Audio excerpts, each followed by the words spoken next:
You've seen the video already. That was 330, right? And 330 comparing to 330 last year, better 330, wider. You know what I think you should do? I'm going to put you on the spot right now. You should give me that video. I will.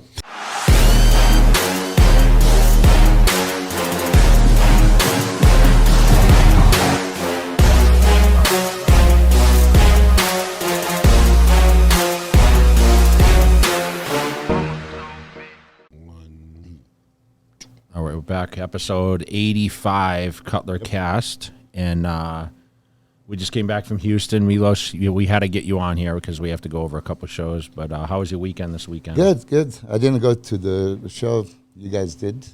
How was it? It wasn't a show. It was more of an expo. Expo, but it was good. Yeah, it was a good time. We had a lot of standouts there. I mean, Regan, I actually flew on Friday with Regan. I was sending you over the reports, like he's getting his meals in. We stood at the bar at the Amex Lounge, and I said, "Hey, go stand over there." And did he send that to you? Pretend, yeah. He sent it to me too. Go pretend you're scooping up the breakfast buffet and whatever. And I sent it to both you guys, and Matt goes, "He's not eating that," because he had already texted him, "Hey, make sure you have your food." And he had his bag with him. And of course, you didn't fall for it either, man. You guys have a lot of faith in. He's 7 weeks now, so 7 weeks out, and I mean, I handwritten like in my journal exactly each meal. I have it here, so no secret. I told you 600 grams of carbs on chest day, 400 on leg day, 300 on other 2 working days, and 160. I can tell you, I sat and we had a lot of discussion. It's kind of funny.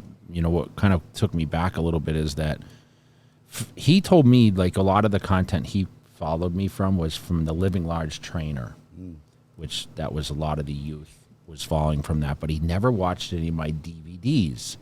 So he's in this like whole thing right now watching my old Mitsuru DVDs. Yes. And he was talking about J to Z, and he's like, you were in Venice training at Muscle Beach, and you did this back workout. So I saw he just posted on his YouTube, doing Jay Cutler's back workout or something. Yeah, he did. And as we speak right now, he's doing a leg workout. And he showed me yesterday. That's a lengthy 28 sets. You see, can you believe this? Yeah, I can believe it. I mean, I didn't really watch all your workouts, but I glanced a few times and you were high volume. Well, I mean, right alone, I can tell you, hamstrings alone. Yeah. It was for quads. It was quads first, yeah. Oh, okay. You did quads first. You did the squats. I mean, leg extensions, squats, leg press, hack squats, lunges, maybe one leg press, maybe. Yeah. I mean. Yeah, exactly. He had all this on the phone. You were doing leg extensions, then squats, 1 plate, 2 plates, 3 plates, 4 plates, and 4 plates you did like 2 sets. Yeah. Yeah, and then you move on to the lunges. And leg press, and then hamstring curls, and seated, everything. Yeah. But he counted 28. So he's doing it right now as we speak. Yeah, it was a good show. I thought, we had quite a few names there. The weather was great this time. Last year it poured rain, so. It was good. This was the 7th American Fitness Expo. We missed 1 year, I think. But yeah, we missed 1 year because of COVID. So. But we did, the first year was in 2016. It was in the Woodlands. It was way north of downtown Houston. It was like a 45-minute drive away. And the next year was at the NRG Center. And that was probably the one that had the most star-studded event. Brian Shaw was at that one. John Jones was at that one. It was Sean Roden. It was Sister Nino. It was C.T. Fletcher, Dana and Rob, Cass Martin, Jay. It was like every top person you could imagine came to that. And every year it just keeps going on and on. But they have like powerlifting there. They had fighting, boxing this time. They've had a little last year Kevin Garnett had a basketball tournament there. But this year it was Jay, C.T. Fletcher, Ronnie Coleman was there, Yarishna, Regan, Sister Nino, Aaron Banks, Giselle Machado, Barbara Manu. It was a good. You go to every single one of them, right? I've been to since day one, but this was a 1-day event, which normally it's 2-day. But on the plane ride out there, I can tell like Regan's focus a lot. Yeah. He talked about Canada versus Vegas and training and styles of training and the nutrition. I mean, obviously we ate together, so you know, he kind of explained to me, like, this is what I like to eat, and, you know, certain body parts he liked to train. And it's kind of funny because, like, you know, he's working on certain body parts where I was really just trying to, like, my high carb days were always back and legs, and not that my legs were some of my best body part, right? But I believe that my output days always were necessary with high carbs. And you and I were just conversing about, you know, my thoughts on how big the swing should be. And I think that's where the misconception is, where I think people are afraid to eat. So I feel like I think you need a high day every fourth day. If you're going to go low carbs, I think you can do like 3 lower carb days, although you said his low carb days aren't that very low. Yeah. And obviously, so like a calorie deficit, it just rotates between protein and carbohydrates, right? Yeah. So the days you're on higher carbs, the protein comes down. A little bit. Vice versa, right? And the fats, obviously. You're not a big fat person. Yeah, on a super high carb day, I reduce the fats too. You know, so you balance it out. As you were asking, do I count the calories? I don't count them, but you calculate them at the end, you know, just because you know the macros. But it's interesting what you said, that you would like bigger swing. So from 200-300 maybe up to 1,000, right? Well, if I ate 400 grams of carbs, I definitely go to 1,000 on. So if he was eating 300 on a low day, I still think the swing should be 750, 800. But you see, I choose the high carb day as a chest day, and it's not a high output day. So if it was back or legs, that's why I would allow myself. Yeah, his back is his best body part. Yeah. So we don't need it. And legs, we need it, but you can't really put too much. He's improved a lot on his legs, though. Yeah. He's improved all over. He has. I just showed you the video from last night, If you look back to, I mean, I keep always thinking back when I first started working with him, like when he was 23, and the improvements he's made, slow progress over the years. There's a reason that his midsection hasn't came out. You know, there's a reason that he's made the slow progress, and his time will come. He's the best I've ever been. Yeah. And you know what's funny is we talked a lot last pod about that video I was looking at of Samson. Yeah. Is that on the net? No. Okay. I mean, I only repost. I only repost what he posts. So okay. I don't want to do it if he doesn't give me. Samson, I hope you watch this. Yeah, he did. You want to stir it up? Post that. Post that one. Because that will change. I said on the last one, no one's talking about Samson, and I kind of like, after I say some things, I'm kind of like, damn, like some people are talking about it. But like all the hype right now is like, oh, what's Derek going to show up like? And is Hottie a mystery? And, you know, is Nick Walker? Because, you know, these guys are just more, how can I say, they're more visible out there. On social media. Yeah, they're putting more media out there and maybe showcasing. And I don't believe in leaking till someone looks like, till they're like, but if you leak that, listen, I won the Olympia 4 times. That's going to scare people. Yeah, okay. Because it's one of those things where we keep talking about, like, you know, we were blown away by Derek's back, and we consider him like, listen, you train Samson, you're like, Derek's very dangerous, right? Yeah, he's impressive. But it can't just be one body part, right? So when you look at Samson go through those turns, and you mentioned this. Every other post. It's like you got to... with the transition, and he actually has a small waist, you know, so it actually blows you away even more, because I don't know if we've ever seen a guy, I guess Rami was upwards in that weight, but just seems like Samson's proportions are more, how can I say, more streamlined and more appealing to look at, I guess. You know what it is? He's a mass monster, but he doesn't look grotesque. No, let me say this. So with Rami, his quads were dominant. Yeah. With Samson, he's got crazy legs, but he's got crazy shoulder, like he's got everything, right? Chest. So one of the best chests ever. So like people ask opinions on who I think is going to win, and I'm not going to, this is the year, because like we talked about Andrew Jack, you know, he could come in and win it the first time. We talked about it all year, and then what happened? He ended up what? 7th. Okay, which is amazing. Yeah. I'm not doing that this year.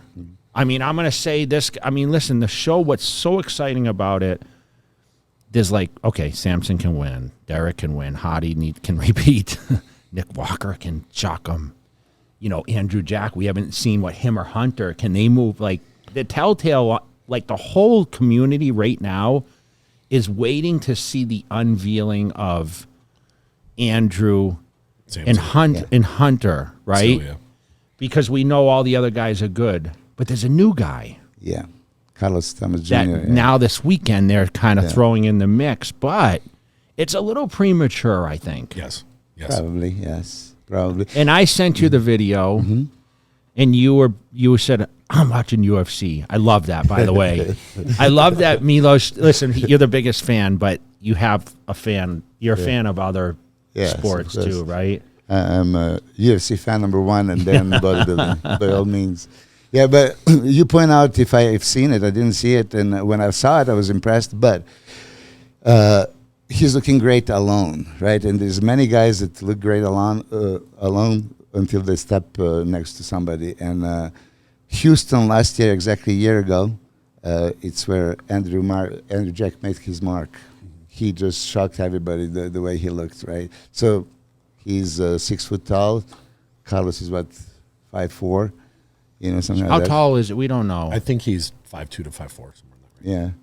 Yeah. But you know what? One thing I want to say about Andrew last year, he was sick at the Olympia. He was sick for the whole month going into it. So I'm excited to see him back at Texas, hopefully at full form. Those are going to be the same lights like we saw him last year. So it's going to be interesting to see if he made improvements. I think he made a considerable improvements. He's very improved. I have pictures in my phone, actually, what he looks like today. So that's going to be exciting to see it. Yeah. See, when I saw the pictures that video you showed of Samson, how ridiculous he looks, Andrew might be one of the only guys that could stand next to that. Yeah. Meaning height, width, and the tiny waist shape.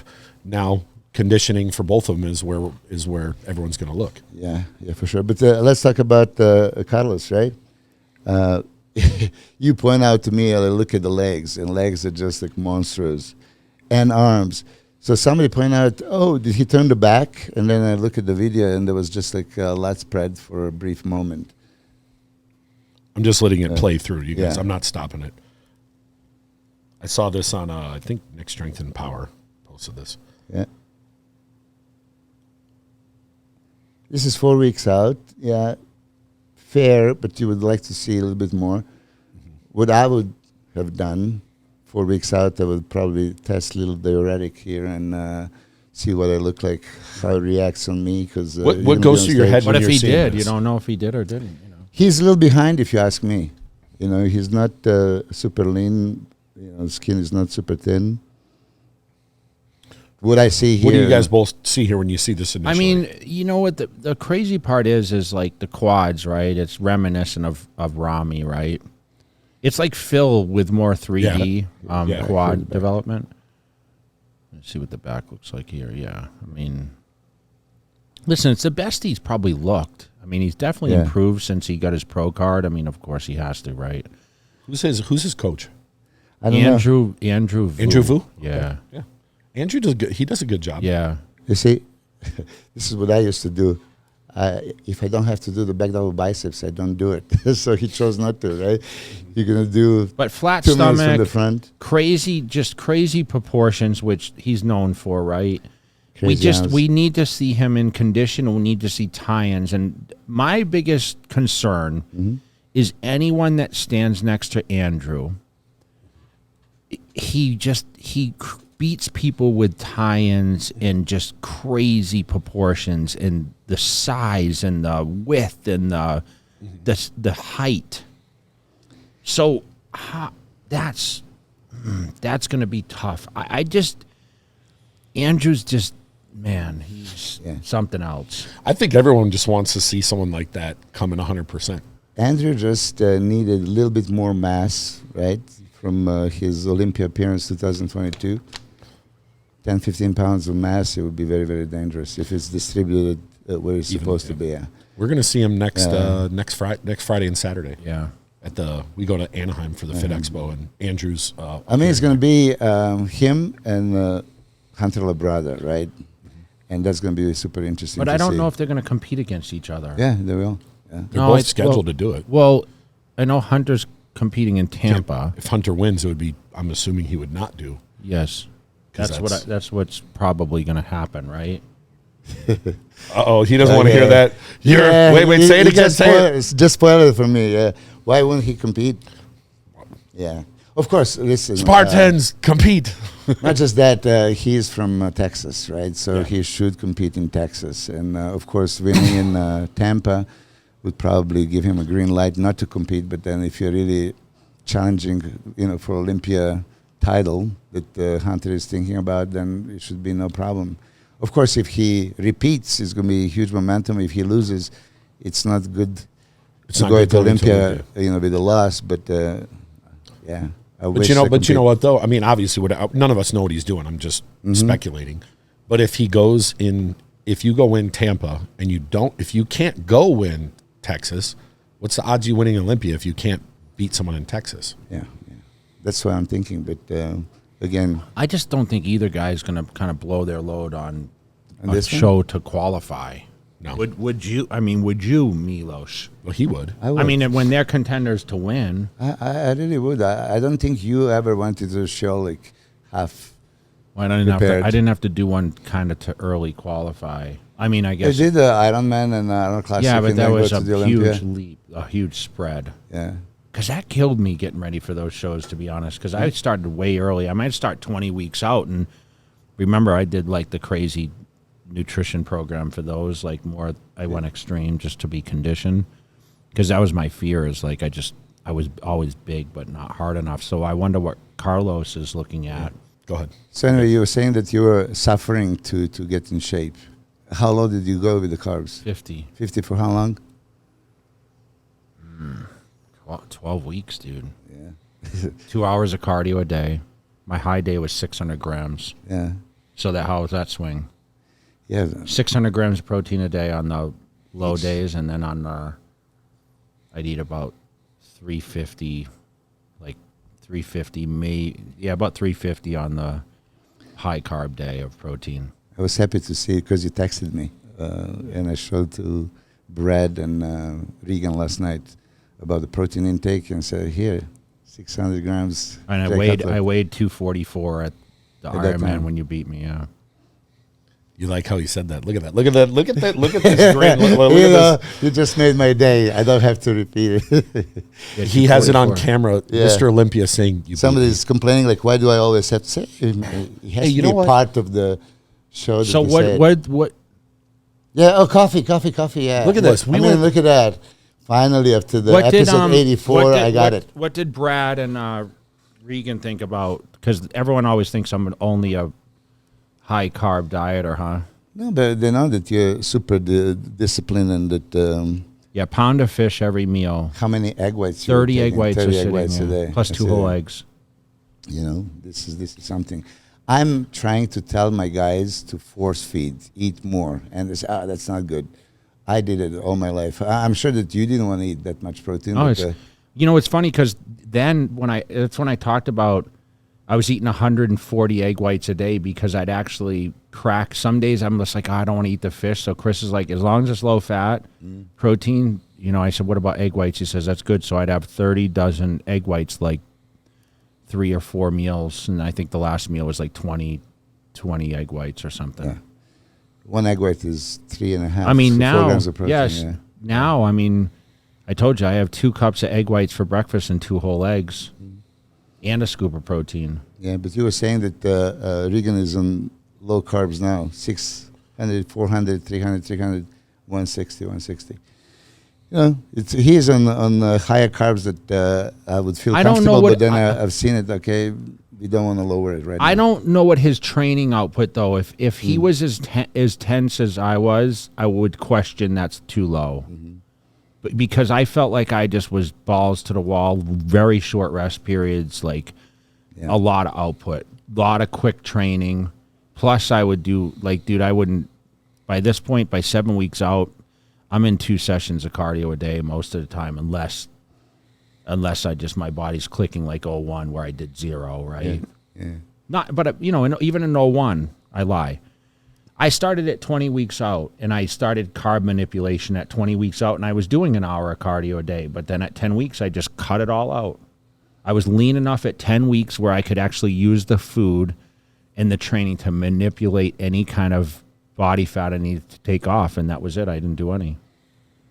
2001, I think probably a lot of people's favorite Jay Cutler ever, 2001. Yeah. So it's all about manipulation to listen, the whole goal is like, let's be real. Do as least amount of work as possible to get the best result. I don't care what anyone says. That's the ideal. Like, it's great to say, I train harder than everyone. Ronnie Coleman videos. Oh, you know, he trained harder than anyone. Dude, his rest time was probably 10 minutes in between sets to do those heavy weights. I mean, he put on a whole squat suit to squat 800. I know people are blown away by that, the strength, but that's not real training. He didn't do that every workout. And people are like, oh, he's doing that. I mean, I trained with him. I know how he trained. He did train heavy, but that we've seen the heaviest trainers not have the best results, right? Yeah, for sure. Weight has nothing to do with bodybuilding. It's not the effort, it's muscle stimulation. Yes. You know, it's a big difference. All out effort means nothing. You can drain yourself. And you have your theories. I have mine. I'm a volume trainer, short rest periods. I think we can both agree with that, right? I made those short periods even non-existent. Well, so of course, you did a short yes. giant sets. I mean, pretty much. You know? So for me, in order to be a giant set, it has to be 10 seconds or less between two stations. So I did that, but you have a short rest period between sets of the same exercise. I would just change the exercise and go 1, 2, 3, 4, 5. Boom, boom, boom, boom, boom. You know what's kind of funny though? I know Regan has his intra, like protocol, meaning like his drinks that he's having. I know he's having protein, whatever. See, I wouldn't have that back in our era. Like we didn't have. Think about how advanced more of the supplements are now. Yeah, I invented them. Yeah. I invented it. So 2001, you didn't have it. I didn't use it. No, I didn't use. I didn't drink anything while I was training. It was water. That was it. There is actually in Flex Magazine magic workout drink, early 2000, I think. I didn't have my supplements, but I was talking about amino acids and glucose intra-workout at that time. And no one had it. Nobody had it, yeah. And then even for a while, we would just like bring the powder or bring the capsules. From Weider, we get those amino acids, remember? I would drink the whole 100 at once. Really? Yeah, before the workout. Yeah, because we had it for free. Yeah. Just to test. I mean, I needed amino acids. I didn't have other, and this was available. So amino acids are pre-digested in do you elemental state, do you think, hydrolyzed. though, it's necessary if you're getting enough food in, though? Yeah, that's going to be... I just drank aminos, by the way. There's going to be a questionnaire, and all these researchers, they'll say, yeah, protein timing, you don't need it. And who did they ever really test? Who are the subjects? We are talking about maximal hypertrophy bodybuilders, maximal anabolic state. So I create hyperaminoacidemia, hyperglycemia, hyperinsulinemia. All this is in your bloodstream. Where is going? And blood is only in the muscles because now you're training. So this has only one fate. I don't need the double-blind university study, and I don't need the research. So I just dump it. Let's see what happens. Do you feel like carb manipulation, like having the highs and lows? You don't really have it sounds like you have a medium in there too, right? Yeah, no, for him because... no, for everyone. No, I would have a highs and carb lows. cycling was 100%. Did you ever go on a diet and for 10 weeks eat the same food in the same times every day? No, meaning you said, okay, I'm going to eat 300 grams of protein and 600 grams of carbs on a daily basis without changing it. No, I had highs and lows. Yes. Yeah, I think it's important. Yeah, highs and lows, and then according to the body part, according to the output, according to the priority of the muscle, all this. So I was scheduled like this. But keep in mind, I was doing 2 workout sessions a day. What, are you just against it now? No, like, I'm not. Why wouldn't nobody Regan wants do to do it? Everybody is overtrained. I know, but if you're training someone, and you suggest it to them, like that's what Chris kind of put that on me. Okay, Regan was training after the Olympia until Reno. Twice a day, you were there every single day on 0 carbs. Crazy workouts, beautiful. You made a dramatic change in 14 and days. two workout I sessions, why, 2 cardio why sessions. is no one training twice a day? I don't. You get tell it. me. I mean, I think they think that they need to eat more in the day. I have a guys that would complain with my 6 workouts a week workout when they need extra rest. And then if you really feel like this and you feel overtrained, I give it to them. Okay, let's reverse back. When Wolf came over and all these guys, Hidatata, were they training twice a day? Twice a day. Twice a day. Ask anybody. There was no other way. In Colosseum, you train twice a day. You're a pro bodybuilder. You're here 24 hours a day. You're going to sleep, eat, and come here and train twice a day. Everybody, all the time. I mean, seriously.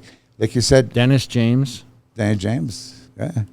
What would he say about it if we asked Dennis, like, Hey, by the way, I told twice him, a day? I told him that we were bummed that we didn't invite him last time, so next time he's going to come. Yeah, I was going to say, Yeah. we could have put him on. And by the way, he right away said, tell Jay we want him on Old School Podcast. I said, okay, no problem. Yeah. So what did he say about? Do you think he would agree twice a day training? He did it. Do you think Rami trains twice a day? No, I don't think anybody, really. No, there's got to be some people. Do you know any that train twice a day? Maybe some people on there Well, listening. you said something just Maybe like with legs. 5 minutes ago. Maybe some guys separate. You said it 5 minutes ago. You want the least amount of effort and maximal results. I'm I saying, know. yeah. Twice a day, I don't feel like that's more. Like you can say, oh, I could train a body part in 30 minutes. But you know So- what, though? You didn't do cardio when you were doing twice a day, remember? Yeah, You did. Yeah. I Didn't did you? sometimes, but ideally, it worked best not to do cardio. When you hit that metabolism like that and you're getting in and you're working. Because you know what, though? But if you're doing that much cardio, if you don't have to do it, doesn't I just that think keep cardio your is legs super longer? counterproductive in a way, but I understand why he needs to manipulate, but I would like to sit as a fly on the wall and watch Regan work out one day, you know? You should go train with him one day. I don't want to train with him. I want to watch him. No, I just want to see Milos make you do the Well, giant set. let's 'cause Milos- arrange it. I mean, today he was doing your leg workout. That would be perfect to watch it I know, but is he training with 12 guys or one guy or? with one guy. Yeah, Red. You know what, though? Would you do that? Go put him through one of your leg workouts. You do it. You're not going to do it with him, but just put him through it. Not when he's training for a contest because I'm not going to interfere with. No. you know. I'm more than happy. Yeah. Because he's not doing really my workouts. He's doing his workouts. I'll be disappointed if he doesn't stay up with pace, though. You know what I mean? I mean, It's really hard for me to jump in the middle when someone's Yeah. and listen. I never would want it. The kids train this way, and then all of a sudden I'm going to come in. Okay, you're going to do 30 sets, and you're going to rest 45 seconds, and like, dude, I'm not that guy. You know, I hate anyone that thinks, oh, you got to get 12 out of this, dude. You can't dictate how many reps someone's going to do. But he noticed that you almost went always to the failure. Always. Yeah. He noticed. He was telling me. He analyzed your video and wrote everything down, and he's doing it right now. You should You know call what's him funny? right now and see You know what's funny? where he's at. So he messages me the other day, and he sends me this video. Man, I never watched this J to the Z, blah, blah, blah. And I'm like, you realize I'm in that video too? He's like, really? And then he got to the point. That was 16 years ago. Jesus. How weird is that? Doesn't it just seem like it was a couple years ago? 16 years ago. You know, when I think about that, I think about, that trip, and I just bought my Cayenne, that black Cayenne Turbo, and I had just picked it up, and I was like, couldn't wait to drive it from Vegas to California. Now it's like I don't want to take any of my cars because of like road, like rocks and everything else, all the nice cars, but it's kind of funny. And You know what I remember specifically from that was the traffic jam to the guest. 3 hours to get there, and you were late. Yeah. Traffic jam. He was mad. Who's your guest? Lonnie was? Lonnie. Tieper. Yeah. And he's like, I can't believe it. It's like, what do you want to do? I didn't get idled all the way there. I didn't get a chance to set up and sell pictures. And it was, of course, I won the Olympia the year before, so all of a sudden it's like coming back as Mr. Olympia, and he's like, oh, you're cocky, like showing up late for the appearance. He had no idea it was stuck in traffic. Yeah, and I'm trying to tell him, like, dude, we were stuck, and we had a whole posse with us, and I think we set up and sold after or something, I don't remember. So let's talk a little bit Everybody should know. about Chicago. Yeah. Okay. So you've been texting with Stanimal, right? He was telling you that he believes he's robbed, right? I don't know if he just said it was very difficult for him because he felt like he brought the best combination, and no one was how can I say this? No one was like, there was no head and shoulders winner. And I did hear this from not only him, from other people. Now, this contest, it's easy for us to sit here on a podcast and talk about it. Once again, I'm going to state, pictures never tell the story, okay? Videos never tell the story. But, you know, when guys bring their best combination in their mind and others don't bring a package that they feel dominates beyond, like, okay, certain guys, this guy wins this pose, this guy wins another. There was no one that was outrageously better than anyone else, but, you know, I listen, Stan, he just, you know, the guy came from men's physique. He went to classic. I just, you know, for me, it's hard to, you know, how can I tell him, you know, I said, what did the judges tell you? And what did you think he told me? Size, no? Size. Yeah, of course. And I can see that. I mean, look at this. Okay, we're going to analyze picture by picture. They're not up yet. I can see it. Listen, as much as I love the guy and I want to root for him, you know, I was obviously Justin I was in touch with, and, you know, Matt has a relationship with John, and John was coming back after, you know, being off, and you know, we talked about the front runners. We talked about Patrick Moore, and Patrick Moore, I mean, we slated with him, you know, it was a size thing of the last few years. Yeah. Obviously, he didn't come. And if this is up now, I mean, you can say it. I mean, close your eyes, open your eyes. Who wins the shot? Justin. I mean, V-taper. Yeah, this one. Legs. You know what I mean? I mean, squad sweep. Yeah. So I mean, the arms. I'm going to say this. I had someone that was in the crowd that is a good eye, and he told me these pictures look a lot better than it was in person. And he told me nobody nailed it in his eyes. Yeah. So what he says, if you glance for 1 second, okay, you can only see it once. Justin win because he gets at you with this V-taper and crazy small waist and great arms. Legs don't look so weak in this particular position, right? But then when you get the second look, I mean, John De La Rosa is considerably thicker, more muscle, and complete. Maybe not as shapely as V-tapered, you know, so there is an argument here which way it's going to go.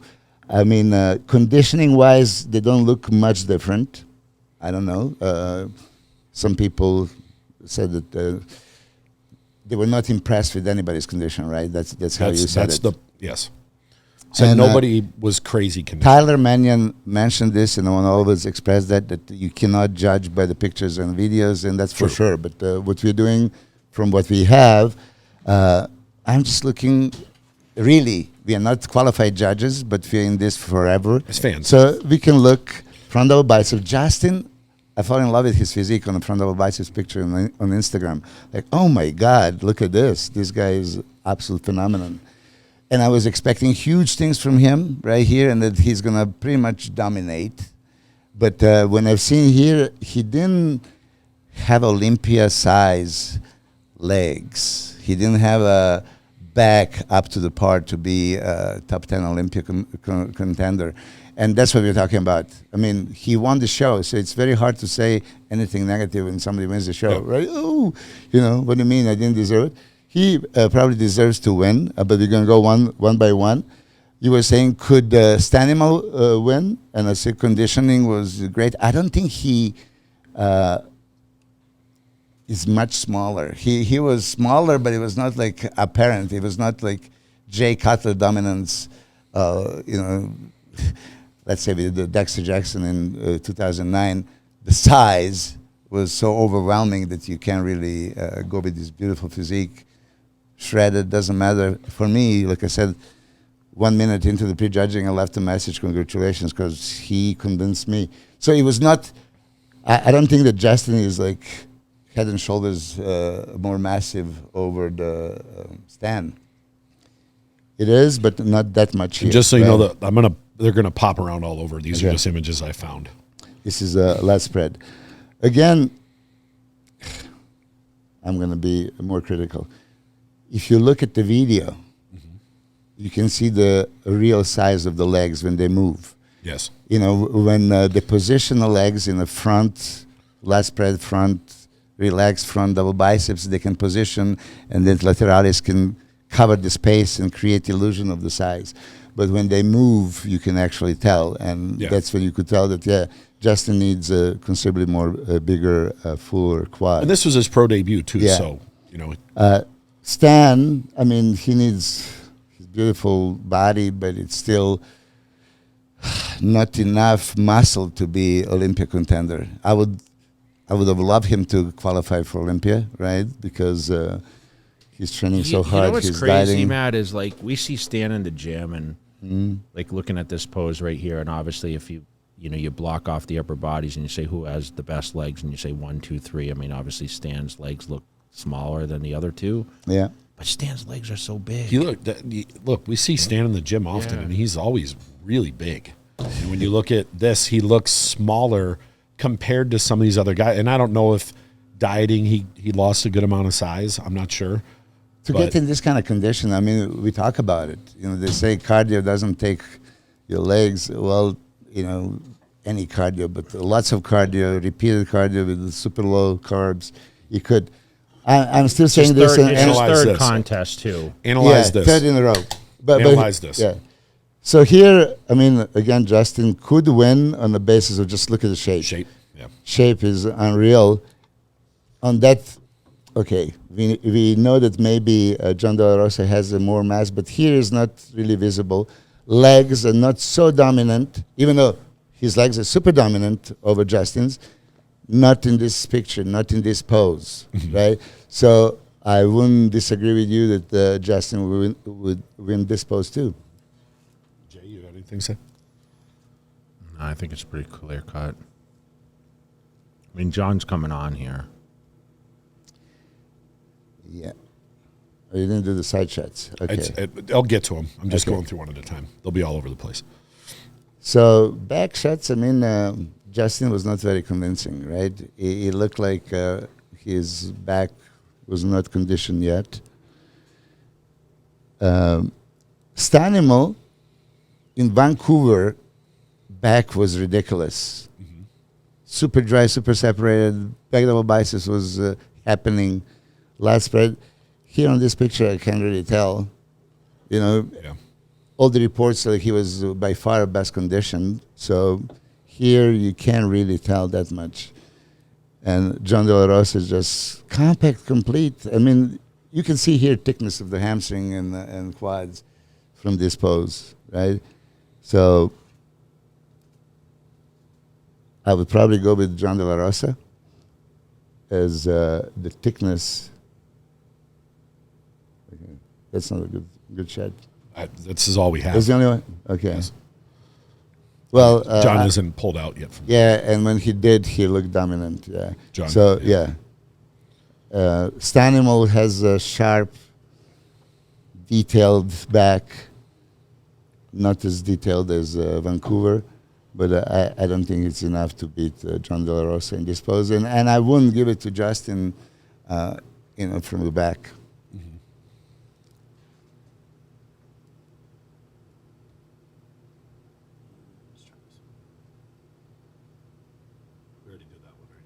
Yeah.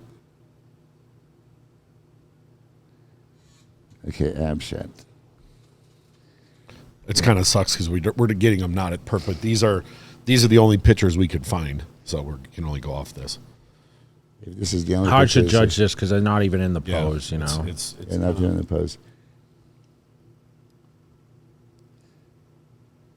So what I've seen with Stan, he has a very good abs when he shows them, and often he doesn't show them. Okay, so side tricep. They're still not all in the pose either. Yeah, it kind of sucks.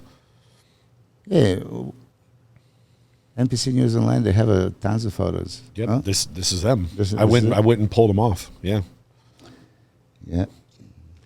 I mean, I just don't like how Stan does the side triceps, Too much space, This arm is all the way back and shoulder rotated, so it's hiding, not showing. Side chest is the same, Yeah. Side chest, De La Rosa wins. I mean, there's so much thickness here.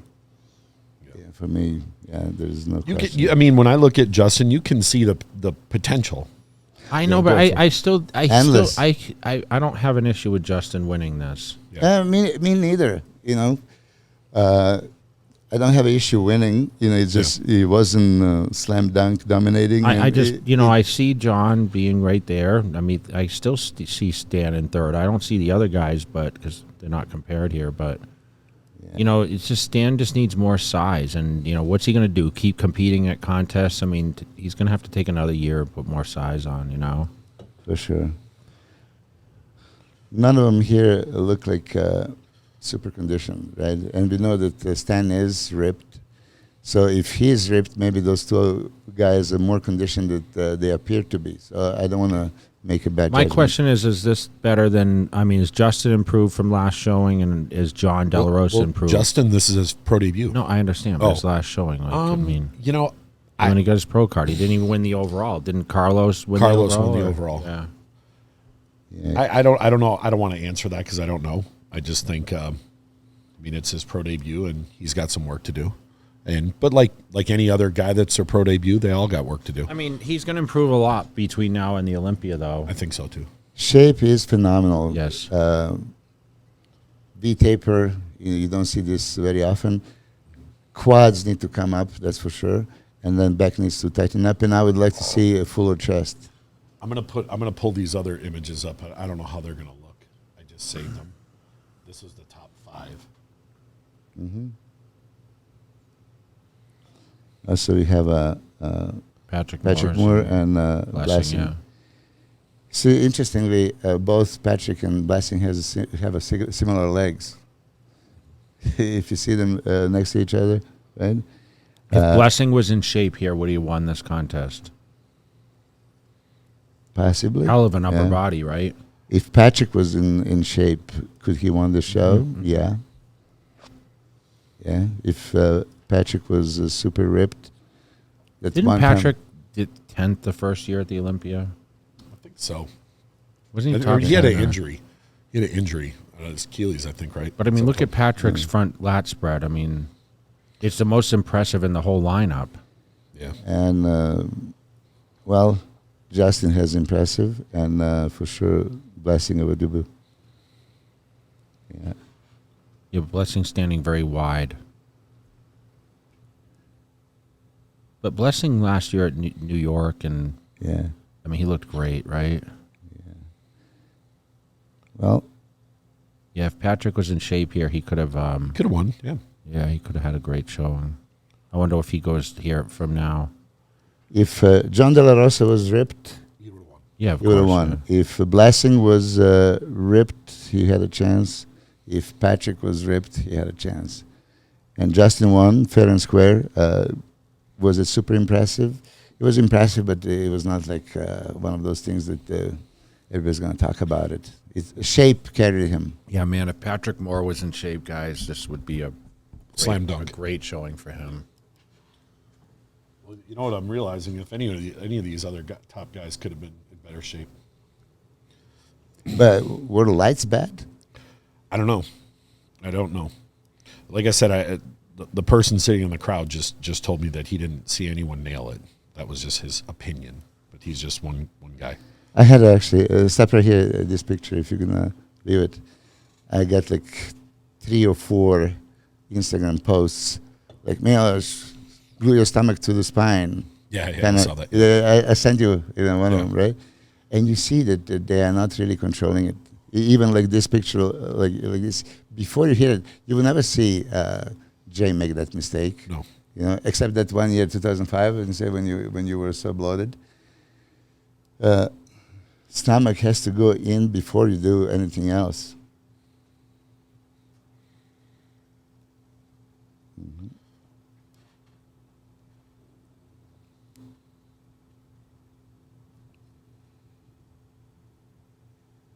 I think Larry's waiting to come in. Tell him he can come in, Matt. It's okay. I don't want him to stand outside. It's hot out there. Look, Blessings back. Yeah. Blessings. And unbelievable, right? It's like jumbo jet, the widest. But look at Patrick there. Look at how he's got the lower lats. And he's got it. Yeah. I would still give it to Blessing. Look at that. Yeah. That's crazy. Unbelievable. Let him know you stole the cord, too, by the way. Yeah. I took your cord. Sorry. Yeah. So, all right. I'll get out of these now. So, impressive victory. Of course, pro debut. How many people qualify for Olympia in the pro debut? Not too many. So, Justin did a hell of a job. I'm a huge fan of his physique, by all means. Yeah. So, don't take my comments as in anyhow negative. It's just analyzing everything. I'm sure that Matt and him figure out that not everything went smooth this time. So next time you can sharpen up. I'm sure for the Olympia he'll be better. But I do think that he needs to put size on the legs. So is Blessing. So is Stanimal. So is Patrick Moore. So I don't know. Nowadays we talk about twice a day workouts, and people don't do it. I would do at least twice a week, like workouts. What do you think, Jay, overall? I think Justin, I wouldn't pick it apart so much. Like, I don't feel like he missed that. Like, I think it was a great showing for him. It's all who you stand next to, right? It's not his fault that, we saw him as a front runner leading up. Yeah. We saw, Blessing obviously had the best credentials of anyone, but I have no issue. I think he looked really, really solid for a first showing, and I don't have any real complaints about. Listen, bodybuilding is about improvements. You're always going to have weaknesses. Some are just going to have more or less. The ideal is like you have the least amount of weaknesses to win. Ronnie Coleman, remember people used to nitpick about his calves and, his midsection. It never was perfect. Phil Heath, the same thing. I think it was a good showing for him. It's his pro debut. He won the show. He has all the tools. He did a perfect score, and I don't know if you've seen the judging score sheet. There was a 1 point between Stanimal. I have no issue with that either. Yeah. I clearly see him. Listen, Steve was judging, so I have a utmost confidence in Steve's decisions. By all means, I'm not saying anything. It just was it spectacular victory? Not. It was like a win's a win. Yeah, a win is a win. So sure. The question is, where does Stan? Where does so if you were coaching Stan, what would you have him do next? I would send him to Spain a week later. Again, he's holding on. He did 3 shows already. There's another show in Benidorm. I don't know who's going to compete. It's going to be a different judging panel, but he's ready. He's fat-free. So it's only balanced a little bit water and minerals, and showed up on the stage. Obviously, they solved the issue of peaking. He was phenomenally peaked at Vancouver. I think that's the best standard we've ever seen. I don't know if he repeated here. It doesn't look like he did. Some people say, again, he was a slam dunk, the best conditioned. And that's why he was maybe believing that he should win. We can talk about conditioning. Conditioning is not the only thing, right? You still have to have. I still think a better shapely, hard guy should beat a ripped, not as shapely, not as muscular person. Different, unless the aesthetics is just way off. Andreas Munzer never won the show, and he was always ripped, by far most ripped. I don't. Did he have detail though? Did he have like I know he had striations, but did he have like tie-ins? It was kind of his. He didn't have the crazy round shoulders like we see some of the shapely guys now, right? Yeah, no, he didn't have that shape, right? He had all the feathers and tie-ins. He did. It's just maybe shape was not that Samson-like. Of course, of course, a little bit blocky. But so I have a question for both of you. When did it seems nowadays that everything is all about conditioning? When did it go from being a muscle contest to conditioning is the most important thing? Was there like a shift or something? Because it just seems now when someone's in best shape, people automatically go, that person should win. But there's still so many other aspects to bodybuilding than just shape. Just condition. Let's look at the 60s and 70s. Larry Scott and Sergio Oliva and Arnold and Frank. Frank came with the best condition back at that time, and he was smallest but most symmetrical, and they gave it to him.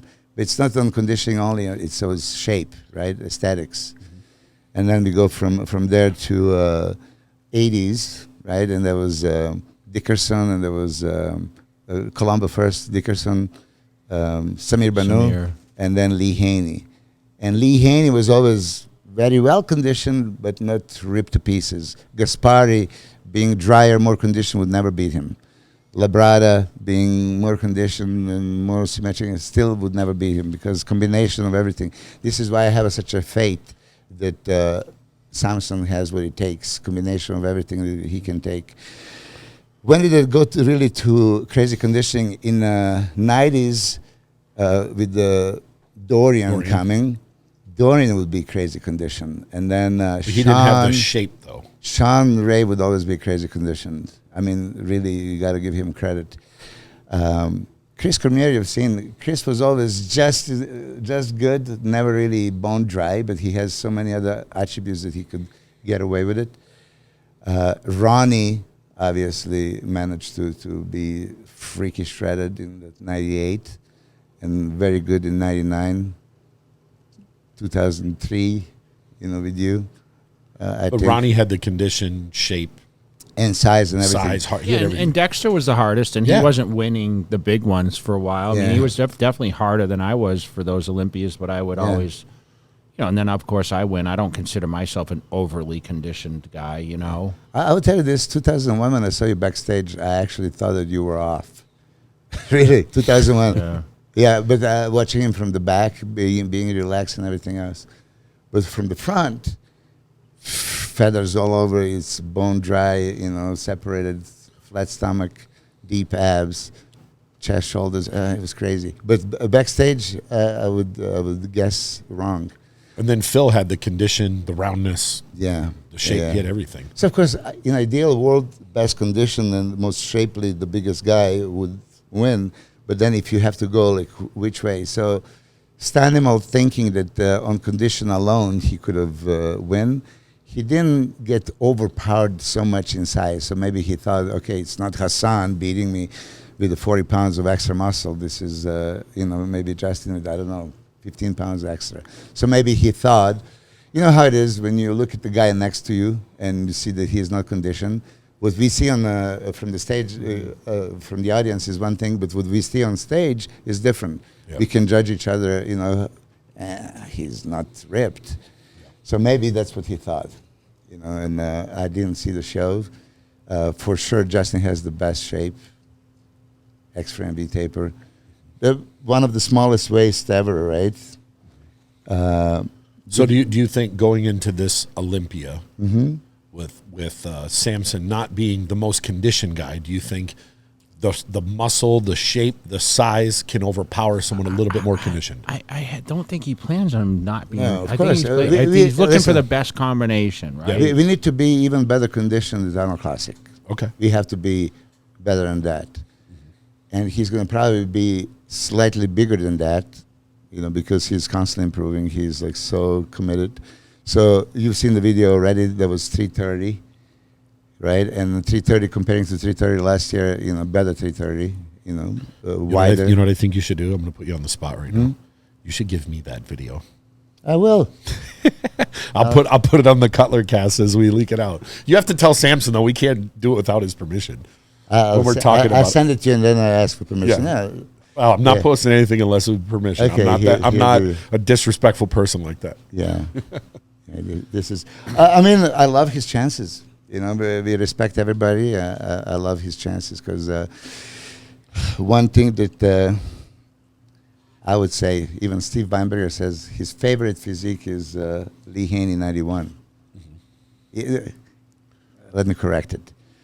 He says if he would want to be having the body of anybody, it would be Lee Haney's physique. But when I asked him Lee Haney 91 or Dorian Yates 93, who would won, he says Dorian Yates 93. He didn't look human. and more and more every time I'm getting these videos. Did you see a video that I sent you and Dorian comparison? Somebody made it. I remember. No? You forwarded it to me too. Yeah. I forwarded it. Yeah. I never give maybe sufficient amount of credit to Dorian. He look unbelievable in every mandatory pose. You know, I could pick him apart. Legs are not the best. Arms are not the best. You know, shoulders are not the best. Chest are not the best. You know, Overall. But overall, yeah, he pulled off every mandatory pose that he looks so impressive. Yeah. It's a detail, you know. Mm-hmm. So maybe when you say when the condition came about, I think Dorian brought it. No, I just think people, the more viewers that have an opinion, the more platforms we have, and the more less knowledge of what the judging procedures are, we got more critics, right? Yeah. So I think, you know, you're hearing a lot of the white noise, but deep down we know. I mean, we sit here and it's like a warning. You know, we're not professional judges. Warning, you know, what you're seeing on a screen isn't real life, what you're seeing there. And I hated being judged by pictures. And, you know, that's the worst thing is, like, remember when the magazines, Weider controlled them, and he only put the best images of the athletes. So we never saw the transitions unless they were doing a story on, what about these guts? And it showed the guts, right? And they would cut the person's head off, but we would know who it is because we could tell by the body because we studied it. How's that? Yeah. Like, we knew exactly who and we could tell, like, which show. Yeah, like you could put just a quad and you're like, oh, that's so-and-so. Yeah. How, like, that's how much we study. Yeah. Because that's our job, dude. We analyze our competition or who we admire, or like, hey, I want that guy's legs. I mean, I'd go to the gym, seriously, I'd look at a book and I'd read article on, like, Albert Beckles, you know. I know he's been in the news lately, just turning 87, right? No, he was 91 in 2022. He's I thought he was 87. No, he's 1930. I told you I've seen his passport. He was 61 year old. Okay, but he was 61 year old at the Niagara Falls Pro Invitational. Crazy. So, but I used to look at, like, his arms, right, and be like, oh, I want to have those peak biceps, right? Crazy. Yeah. Or, you know, Dorian Yates' back. Like, we used to study that, and we would take it, and I'd go to the gym, and I'd be like, okay, I'm going to follow his routine, just like Regan's doing today with my leg stuff, right? And that was the coolest thing. Where, like Regan wrote that down. Yeah. Right? That's what we're missing today, is the attention to detail. And that's why I'm still flabbergasted by your journal. Yeah. I would put Milos's journal up against anyone on this planet. So I challenge you. Thank you. I did have someone reach out to me, though, and say their journal rivaled yours. I said, absolutely impossible. So that's what the coolest thing is that's just commitment, dedication. That's being the best student of the game. You did some workouts of Bob Paris? I did. I read his Beyond Built book, like, front to back 10 times over. Did everything exactly. Right? Yeah, like, that was a great instructional book for me. And to this day, like, when I'm at the Expo this past weekend, and I can't remember how many people follow the Fit for 50, right? They're following the online, and so many 49-year-olds came to see me, which was awesome. You know, they went out of their way because they're like, oh, I'm about to turn and I've been motivated. But I asked them, where do you get your knowledge? And they say mostly YouTube, right? Or Instagram, like I mentioned the other platforms, you know, even Snapchat or TikTok, right? But they love the educational content that I'm putting out there. Like, oh, I do 12 reps. I do, you know, volume. And, oh, volume saved me. I used to go in the gym and try to press so much weight, and I killed my joints. And I just adapted to your type of training. And, you know, it's the long game. So Regan noticed that you went only to 405 squat. You could do much more than that, but you went only to 405, which is commendable, right? 12 reps. Yeah. I mean, I went to 6.5 plates, you know, because I could. This is one of the things. I know, but that's the only thing. Yeah. But where did it get you? Further, you think? I mean, my legs were very good. Yes. You know, even though you were joking about them, my legs were the only. No, I was joking about your arms, not your legs, dude. Oh no, don't. Well, listen, don't talk bad about Milos. Don't talk bad about Milos. You'll get hate mail. Let me ask you a question, though. If you went to an expo what year do you think you traveled the most and doing appearances, and how did you present yourself at these expos?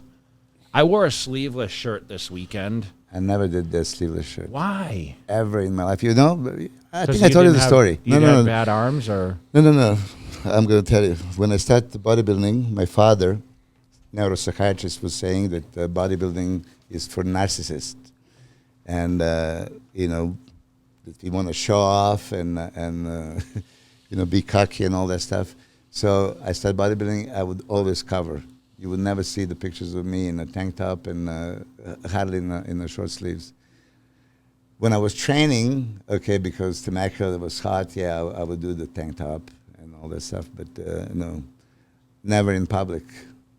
Well, I just don't understand. Like, I think it's always good because if people are coming to an expo to meet someone, I think it's important to showcase like the goods, you know. But listen, if it's the sponsors didn't get upset about it.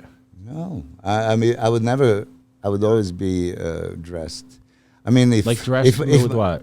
In a jacket or a long sleeve shirt. I mean, I'm there if they want to see me. I'm there for them. I'm not gonna hit the front double biceps and. I did a lot of front doubles. I know, but if Mike Tyson is here, are you gonna tell him to punch your uppercut or Michael Jordan to throw the basket in front of you? I mean, we are. On the stage, bodybuilders off the stage, we are humans. I agree. Yeah. So I didn't do. I understand that. I liked that. Like Gunter, for example, he would hit every pose for everybody. And when they asked me to hit it, no, I'm just doing this on the stage. I'm sorry. He didn't like Captain to hit frontal biceps, so he wore like a jacket or sweatsuit when he was showing up at expos. Yeah. Do you ask LeBron James to? Throw the basket? You don't ask them to, but if you're, I think a lot of times people go to see pro bodybuilders because they want to see what they look like next to them. That's part of the experience. When you stand next to Phil Heath, you want to see how big you look next to his arms. So if you're a pro bodybuilder, you shouldn't be completely covered. Can't wait for this comeback because he's thinking about this right now. But go ahead. There was probably sometimes 500 people waiting in a line for you, easily, maybe more. Right? 500. So imagine Jay hitting 500 times pose. No, I'm not saying that. And you probably did it. I mean, I'm going to post that guest posing that I found. Oh, my God. He was in the crowd taking pictures with everybody, hitting biceps pose with the ladies. And, yeah.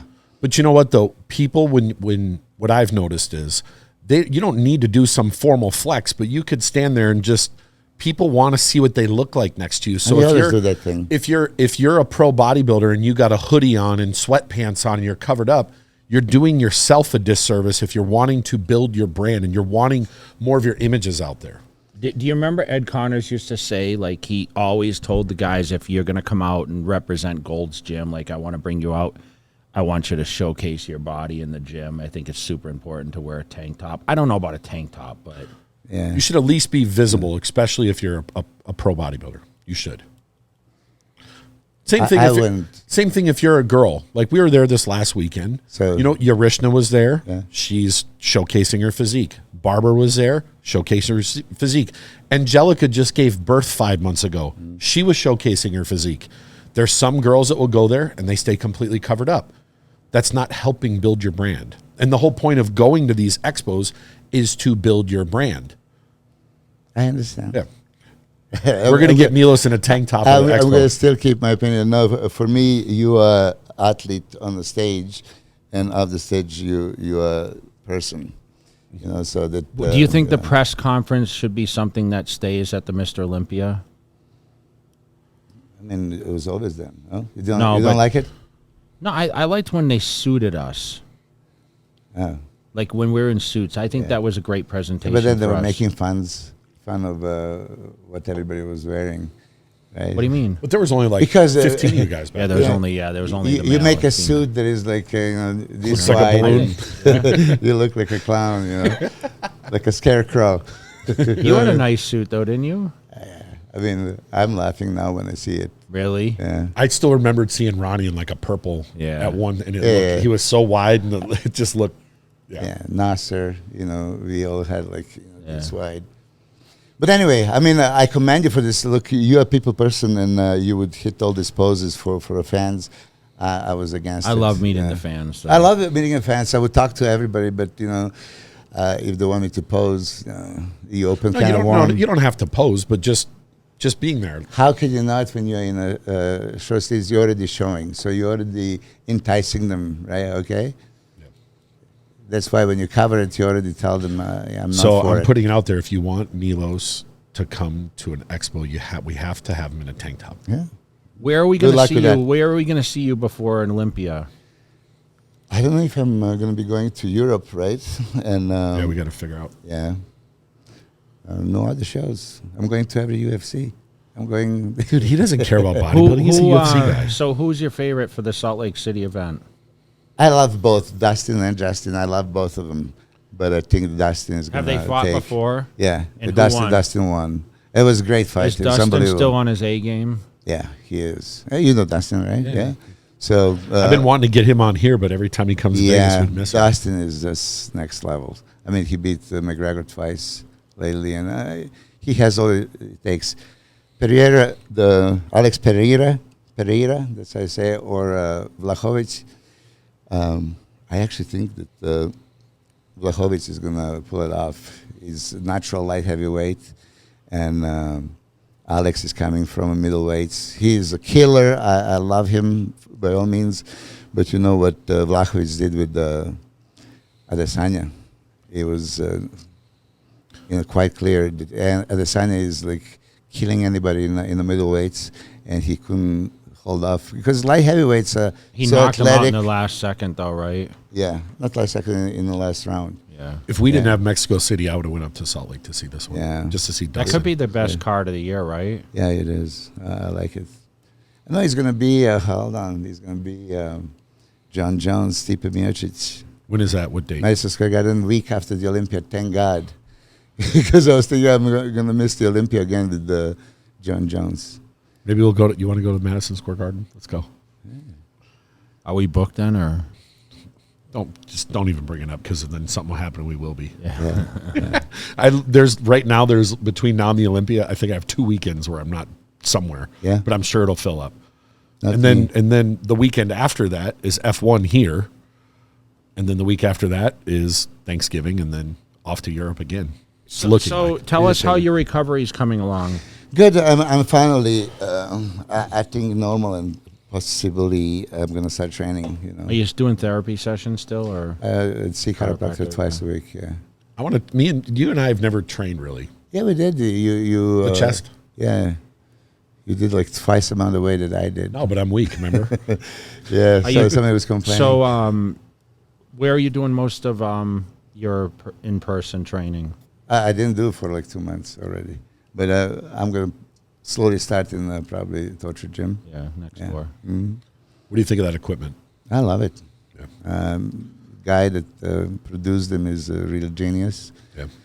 And biomechanics is perfect. That What's the most unique? legs What's the most unique piece in there? unique. I would say there are some rowing machines that he has are unique. Supination. Yeah, that rotates. The chest crossover. It's very, very unique because it increases the tension as you're making that peak contraction at the end. So, brings the load.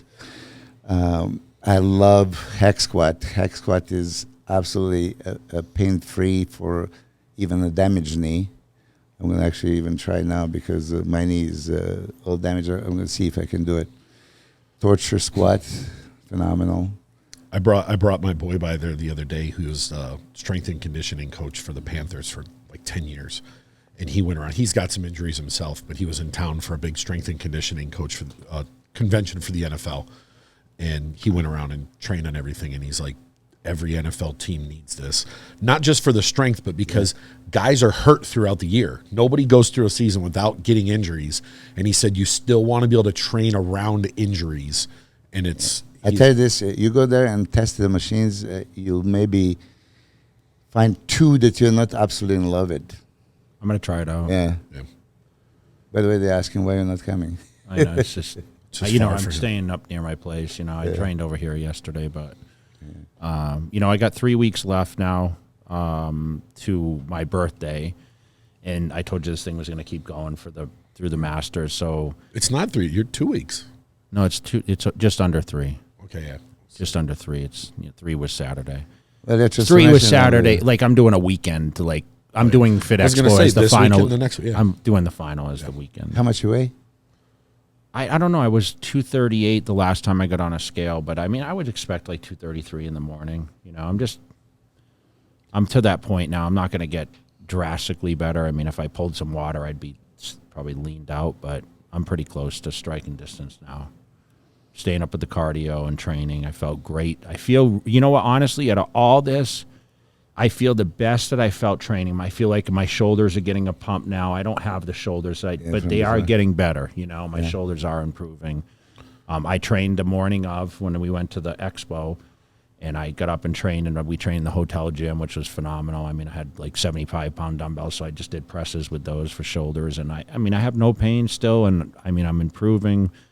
I'm enjoying the training, enjoying the process, enjoying the, 6 meals a day is pretty easy for me now.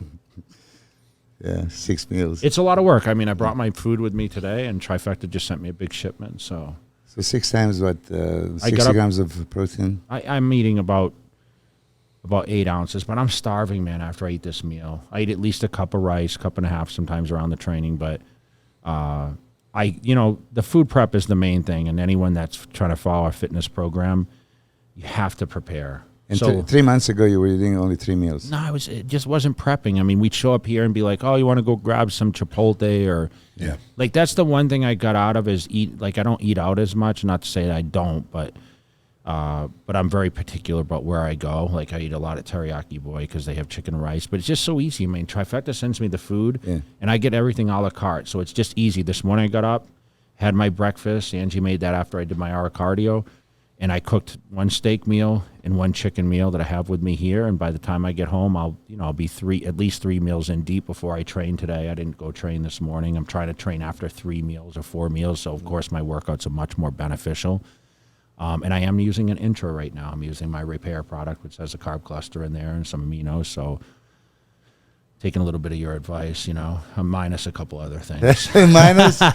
you should do it. I haven't any high days, so I'm still getting back from. I probably lost a little weight this weekend, just traveling and whatever else. It's just these expos are long, and you stand there for 5 hours. I had meals, they did ship me like Trifecta shipped me like 5 meals, but I couldn't stop. He's like, "Why didn't you stop?" I'm like, "Man, the line was just." I stayed how long? Almost an hour over, and.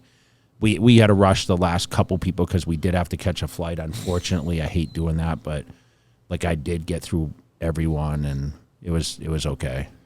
No, it's good when on the Expo we're all going to the airport together afterwards because normally we'd stay for 2 days. So as soon as it was done, we had to pack everything, go right there, get on a plane, and go straight to the airport. So we got Mexico City this weekend, which is a 2-day. So that's going to be a little more lengthy. Yeah. I don't know what our schedule is yet. I just asked about that, but are you going to go to the pyramids? No, we won't have time. So I get off the plane and literally do this. The large pyramid is kind of a hike out of town to the east. And then we have Fit Expo the next weekend, which is I do 1 day only there. He's doing 2. And then, that's pretty much I can't imagine your schedule. That's unbelievable. Yeah. It's fun. It's fun, man. It's every weekend. Stops. Then I just was on the phone with Brian and Carrie earlier because the Shaw Classic's the week after, and that's 3 days, and they're doing some cool stuff they haven't announced yet for like filming and whatnot, and it'll be fun to do it. And then the week after we go to Europe. Maybe I'll see you at the gym this afternoon though. Yeah, Kilo coming? Yeah, I may. We'll see you. We need to do? We need to have a Milos. The 3 of us will go train one of these days. But you have to train too, though. Well, once you're better, let him get back. Let me get back to my senses. Once you're better, and once you're loaded up on whatever you need to be loaded up on, then you can keep up with me. All right. So to finish this podcast, I want to ask you right now your top 3 for the Mr. Olympia on what's the date today? It's like 14 weeks out, I think. Yeah. Samson first, Derek second, and Hadi third. Wow. Bold prediction. That can happen. It could happen, yeah. It's not unrealistic. I think that's definitely top 3 in whichever order. Of course, that's the safest bet based on who plays last. You know what? You know what I'll say though. And look, I'll never make a prediction because there's so many variables that can happen. But I truly believe the person that can beat Hadi needs to be overwhelming. And Samson is overwhelming. But that's my opinion. Derek beat him by some judges' score sheets already. He did. But remember, Hadi wasn't 100%. And if he's 100%, would Derek beat him on those shots? There was a lot of wow factor last year, too. Yes, with Derek, that won't be. right? I just think Samson can, if someone can be, I think it needs to be a tall, wide guy that just can overwhelm. I could be wrong, though. That's in your favor as his coach. I mean, listen, they always say bias coach. I'm just an analyst. Now, when I'm looking, of course, I have to be, as you ask for prediction. I really think that Samson can take it. Because he's Lee Haney. I mean, Lee Haney called me and talked to me 30 minutes about Samson, which was like, wow. He believes he can take it. From that video you showed us, it for sure. I mean, talk to him and make sure that video will get people. I'll forward you that one. Yes. Okay. All right. Anything else? No. That's it. What's your? Hold on a second. What's your top 3? You put me on the spot. I'd have to, I mean, obviously, Nick, I think I don't know if we're going to have any surprises in there. I'm just I want to try to mix it up, but, I mean, I just don't want to discredit Hadi. I still think Hadi can win it. 1 to 3. I was saying 1 to 3. I still think Hadi wins? Hadi, Derek, Samson, or Nick. Okay. In what he's saying, I could see the same 3 happening. Yeah. But I do think if someone out there has a chance to shock, I think it's going to be a Samson or a taller guy. That just is just Andrew, bigger. Or Andrew. Yeah. Yes. Let's see what Andrew looked like in Houston. But you know what? I don't want to discredit Brandon Curry. Yeah, no. He's back and he's training. He's in Kuwait. So I would love to see him crack the top 3 too and shake it up. I really think he was 4th last year, guys. He could be in that top 3. Yeah, this could be a swan song. This is his last one, and he missed it by a little bit last year, just being a little overly full. But think about if he pulls it the right way. Well, I don't think he was in contention for the first place. I mean, really, he was. Not last year, but he was 4th, right? Yeah, fourth. Yeah. No, I'm saying if he gets his conditioning. I love his physique. Yeah. I think that he can be phenomenal. I think we're discrediting him because he's been a little off media. Yeah, I think that's why though, because he's just been very quiet. Yeah, and I think he has a great shot to be in the top. He could, for sure. Yeah. He won Olympia already. So let's get some Brandon news out there, man. Brandon, shout out to you, man. We wish you the best, and I know he's starting his prep in Kuwait right now. Yeah. We're out. So, all right. We're out with the bias coach.